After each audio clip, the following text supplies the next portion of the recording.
Warning: this story contains blood, gore, and strong language. Viewer discretion is advised.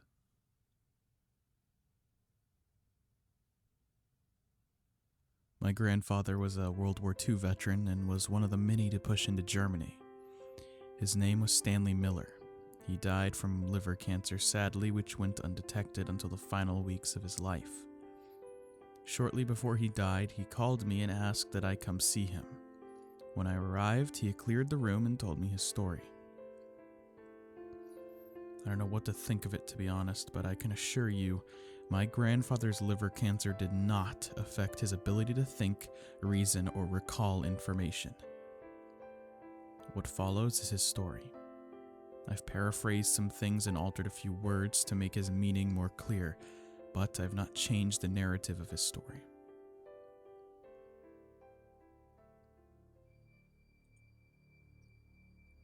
Just before the war ended, we were ordered to capture this little town that we thought might have some POWs or civilian prisoners.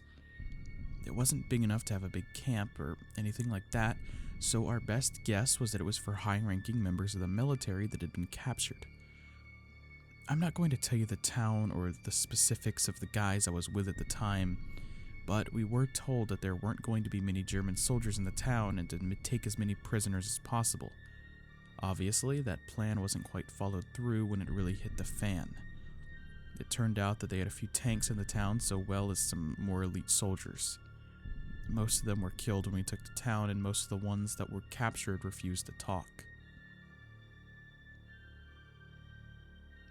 Pretty soon after we took the town, we found out that there was a research center built into the side of a mountain. There was no way we were getting into it without some high-powered explosives or somebody inside deciding to open the doors. It was built to look like an old mine until you got into it. Then there was this massive steel bunker door. Rumors started up that it was there for some real fucked up shit going on behind those doors. Not the run-of-the-mill stuff that we'd learned about, but really fucked up shit. We heard from the captured soldiers that it was an occult research facility. We got orders to starve out whoever was inside, and so we just sat on our asses for the better part of 2 weeks, waiting for the door to finally open. I was on guard duty when the fuckers inside decided that they didn't want to be inside there anymore. I was with 3 other guys sitting outside the entrance to the bunker when the doors just flung open. It started as distant screaming, like somebody was being burned alive, just constant screaming. We had no idea what was going on. Everybody jumped up and started looking around. Our first thought was that we were being attacked. That's when the things started to run out of the bunker. The first one I saw looked like an emaciated naked man. If you see the photos of the concentration camps, where the people were like skeletons, that's what this poor bastard looked like. Except he was covered in mangy gray hair and oozing red sores. At that point, nobody knew what went on in the concentration camps, so seeing this guy was a real shock for everyone present. So this guy stumbles out, moaning and wailing. Then he trips and falls over, and I see another guy behind him. Oh, this one. Fuck. This one looked like him, but worse, way worse. There was a tangle of wires coming out of his arm, and half his skin was missing.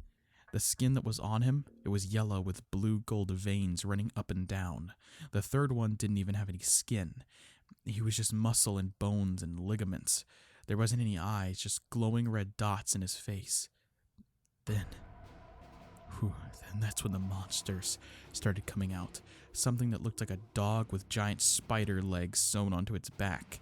Then I saw a man covered in bone plates that reminded me of a crab. Then there was something that... It was morphing constantly. 1 second it was a hazy purple frog with limbs coming off at the wrong angles. Then it was a hunched man running along on all fours. Then it was just a mass of flesh and teeth.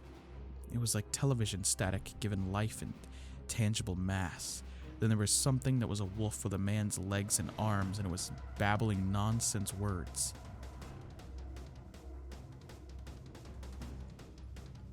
One of the guys I was with panicked and started firing into the bunker, but the things inside that hadn't ever been human just ignored the bullets, like it wasn't even a big deal that they were being shot.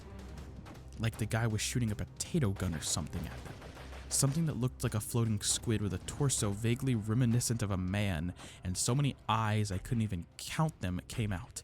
Its limbs were flailing like snakes, and it just bowled me over. I hit my head when it knocked me down, and I blacked out for a good few seconds. When I opened my eyes, somebody was dragging me backwards, and men in black armor were coming forward and capturing the things. It didn't make sense to me at the time that we could fill these things with lead and they could just shrug it off, but these men could tackle them down and haul them off. But I think, or I realized, that these men knew what they were doing. I think they'd seen this shit before and were the guys you called in to deal with it. I was pulled around a corner and it all went out of view.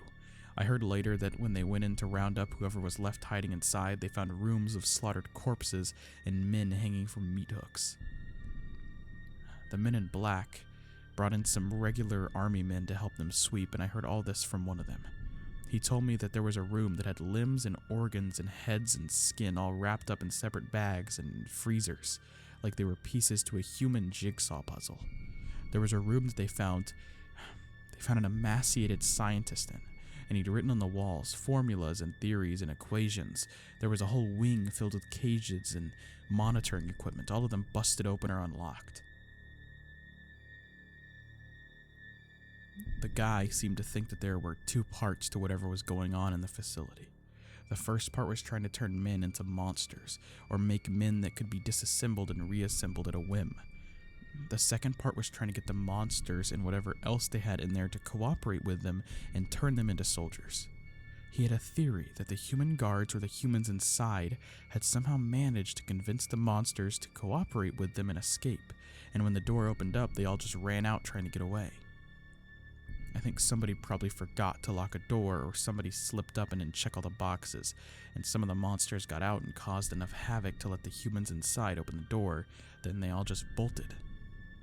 I was bullied into signing a non-disclosure agreement at the threat of treason, which meant execution and harassment for my family, and that was the last I heard of it. After the war, there was a big cover-up attempt, because a lot of the more useful German scientists that had been working for Hitler were given pardons and citizenship with the stipulation that they assist the US government. Some names got out, but nobody really cared too much at the time. We were all high on victory and the economic boom that happened when everybody got back. Yeah, and that's the end of the story. My grandpa died a few days later, and as per his wishes, he was burned instead of buried. For some reason, I got his ashes. He's sitting on my table right now in a little copper urn. The reason I'm putting this out there is because shortly after my grandfather's death, I got a visit from some men. They told me that they were the government, or whatever, worked for them, but didn't elaborate aside from that general statement. They asked me some questions about my grandfather and then threatened me when I let it slip that he'd told me about the war. I only said that he told me about his time in service, but that really set them off, I guess. Since then, I've gotten a phone call from a blocked number that told me that I would face criminal charges if I revealed anything that my grandfather told me.